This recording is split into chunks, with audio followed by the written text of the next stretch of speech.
You're listening to The Monetized Mom, the podcast that teaches moms of faith how to monetize their expertise online to create influence, impact, income, and more importantly, financial independence. I'm your host, Flo Alexander. Let's chat. Hey, Money Mamas. Welcome to the Monetized Mom podcast. I'm your host, Flo Alexander. And in this week's episode, we're going to be talking about content creation, specifically for busy moms like you and me. So if you're interested in learning my hack for creating content consistently, stay tuned. Now, before I get started, I want to share a free resource with you. The Monetized Mom Master Playbook is my 4-part framework for turning your expertise into a profitable online business. And yes, you heard right, it's free. You can grab it now at themonetizedmom.com/freebie. Again, that's themonetizedmom.com/freebie. Now let's get on with this episode. So let's face it, creating content for your business can be overwhelming. That's the only word to describe it. One guru is telling you to post 10 times a day, and another one is telling you to go live every 5 minutes. It's a bit much if we're honest, especially as a busy mom. And quite honestly, I've found that the people who preach the gospel of always being on social media aren't moms, or they aren't moms of small kids. And they're also typically full-time entrepreneurs who have the ability and the time to be able to devote to social media. Whereas I know a lot of you listening may also be working moms where you just don't have the time or ability to be on social media all day. So let's be clear before I jump into this whole tangent that I'm about to go on.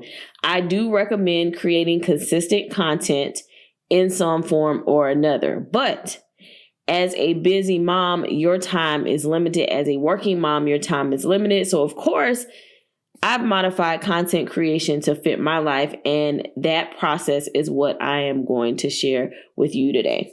So I don't knock content creation or being consistent or the necessity of it. However, I do have a problem with people who make a blanket statement based on their point of view, which is not having kids, which is not having a full-time job, which is not the life that we as busy moms live. So that's why I had to adjust that mindset and make my own process for creating content that made sense.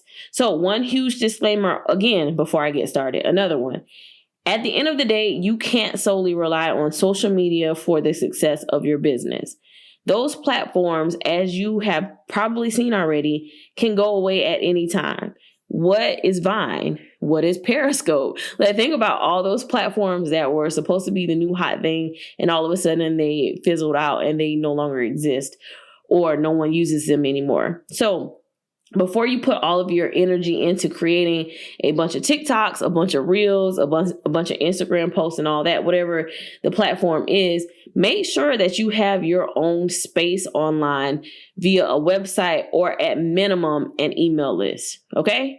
So yes, we're going to talk about content creation and leveraging other platforms and how to be consistent. However, make sure that this is just an added to the platform that you already own and have control over. So let's dive in. So in general, when it comes to content creation for me, I like to batch create. So if that's a podcast episode, I will try to record more than one episode at a time. If it's a video for YouTube or something like that, I try to record at least 2 at a time. And if I'm doing IG posts, which I haven't done in forever, y'all, purposely, not because I'm not consistent, but if it's an IG post, I usually create those months out. So I already have the graphics created. In most cases, I will at least have most of the captions already written out and attached to the image or whatever. But for IG posts, anything like that, I usually have those batch created at one time months ahead. So the idea of batching is that you can take some dedicated time, so perhaps a day, a few hours, to create content that will get you ahead.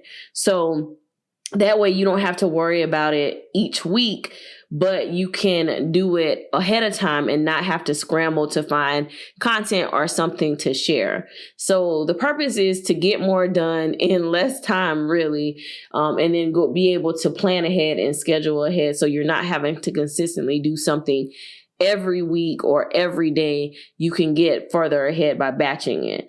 But before you can do that, you need to do these 5 things, what I call the 5 Ps. So the first one is plan. You cannot batch record or make good content without a plan, period. That plan should include what content you're going to create, the topic, and the schedule for when it's going to be posted. So if it's a video or if it's an image, whatever it is, you need to have an idea of what's going to be included in that. What's the theme? What's the concept? And then when do you want to actually schedule it for? Now, it's super helpful to have a content calendar or some kind of content planner. I like to use an app called Airtable that allows me to keep track of all the content that I produce. So I have a table for my podcast episodes. I have a table for YouTube videos that I've created and ones that I plan on creating. I have a table for what will be like social media posts, and I also have a table for blog posts. So I keep all of the content that I'm creating in these tables so I know what the topic is, what needs to be included, when it's going to be scheduled, and what stage of the process is in. So I talked about this in an earlier podcast episode about having a process for doing everything.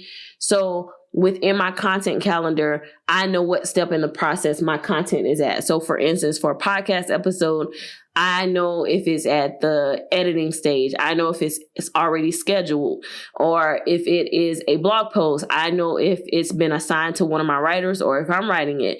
I know if it's being edited. I know if it's already been scheduled. So all that's included in my content planner, and I definitely recommend Airtable, and I'll leave a link for that in the show notes.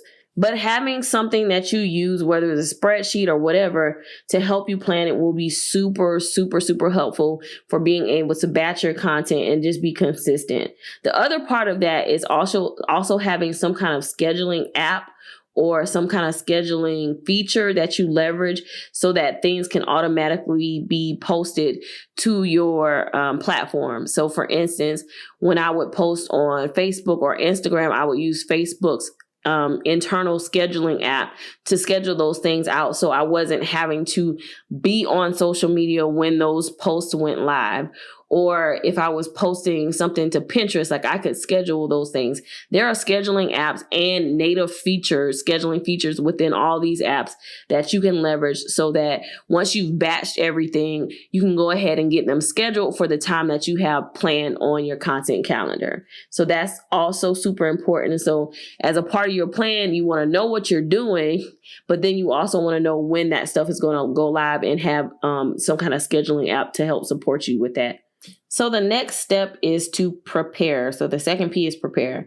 Particularly if you are creating videos, images, audio, that type of content, you want to be prepared prior to your batch creating. So you'll need to do any of the physical prep work. So whether that's setup, whether you got to do your hair, makeup, all that stuff, you want to prepare, get that stuff done before you sit down and actually start creating the content. So again, if you're recording a video or taking pictures, have your clothes ready in advance. Know what you're going to wear, have it ironed or whatever you got to do. If you're recording, have a mic, have it set up.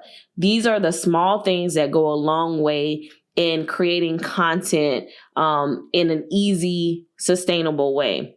The other thing that I will say is when it comes to actually like making videos, or if you're doing like a podcast episode or something like that, I like to write down what I'm going to be talking about.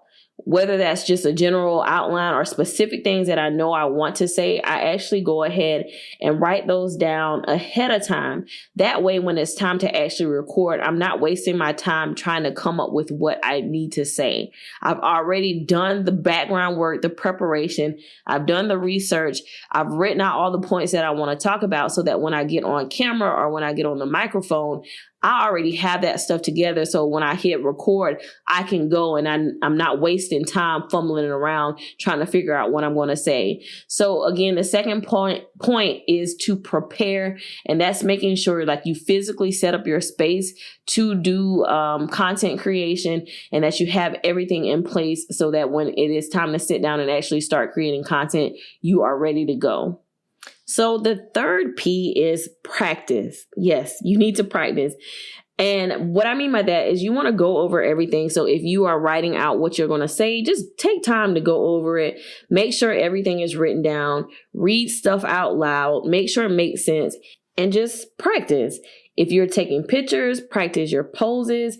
You want to get all the kinks out ahead of time so that when it's time to actually batch record, hit the record button or whatever, everything is squared away. And I don't mean like a full out rehearsal. Like if you're recording a podcast episode, I'm not telling you go through like your whole episode. Or if you're recording a video, I'm not saying practice your whole video, but I'm just saying make sure that you've gone through the content, you know those talking points, or you know what you physically need to do in order for when it's time to actually do the stuff, you're ready, you're good to go, and you're not wasting time fumbling around because you haven't prepared yourself. So after preparation, you want to make sure you practice as well. Simple, yet so important. The next P, the fourth P, is to actually perform. I like to call myself one take shorty. I know it sounds so corny, but I call myself one take shorty when it comes to recording content.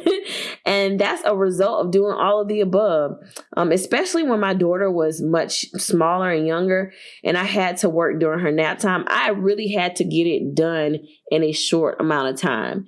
And that meant I was limited to no retakes, really. And all that had to do with being prepared and well planned from the very beginning.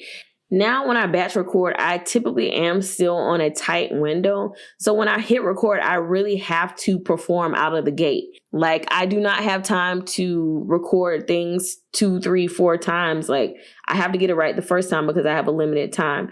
But when you take the time to prepare and plan and practice, you're able to do that. And then just over time, with a lot of practice and a lot of, just doing stuff, you just become more proficient at it.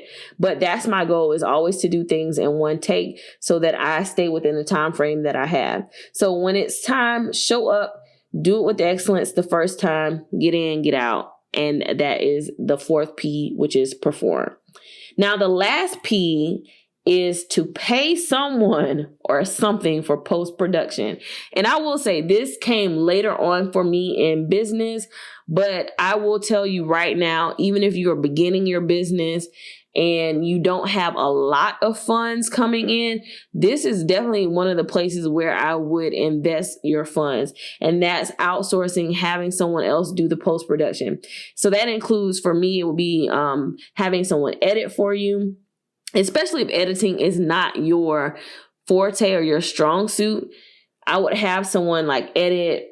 Right now, I have someone editing my podcast episodes, but I would have someone editing videos. And then you could also probably hire someone to schedule for you. But I will say, here's the caveat. Before you hire somebody, make sure you actually know how to do it yourself so that you can communicate what it is that you want done. So it's hard to tell somebody what to do or to give critique or feedback if you've never done it yourself. So I would say, yes, you want to outsource it and pay someone else. But until you get to that point, do it yourself, obviously. Learn what you like and what you need so that you can communicate that to someone else. But I would definitely say pay someone else or something. So for as far as scheduling goes, you don't necessarily have to pay someone as much as you can pay for an app that allows you to schedule, which in many cases, a lot of these apps are free anyway. But definitely pay someone to edit your videos, your podcasts, that type of stuff. And you can find freelancers who handle all of this stuff on Fiverr. I'll leave a link in the show notes to Fiverr where you can check out some freelancers. So that's one less thing that you have to worry about. And that's a lot of time saved on your end when you're able to outsource those tasks. So that's my hack for creating content as a busy mom. Like I said, I follow the 5 Ps. First and foremost, I plan. I have a solid plan. I prepare, I practice, and then when it's time to hit record, I perform out of the gate, and then I pay for post-production. So those are some tips that you can take for content creation so that you can stay consistent, even though you don't have a lot of time, that you're busy. Just take some time to batch record, set out an hour, set out a few hours on a Saturday or something like that when you can get away. Or if you're like me, I had to choose when my daughter was napping, and that was the time that I had, but I was very strategic about it. So you need to be very strategic so that when you do sit down to create content, you can be more efficient and effective. So as always, if you found this episode helpful, don't forget to subscribe, share, and leave a review. And with that, I'll talk to you in the next episode.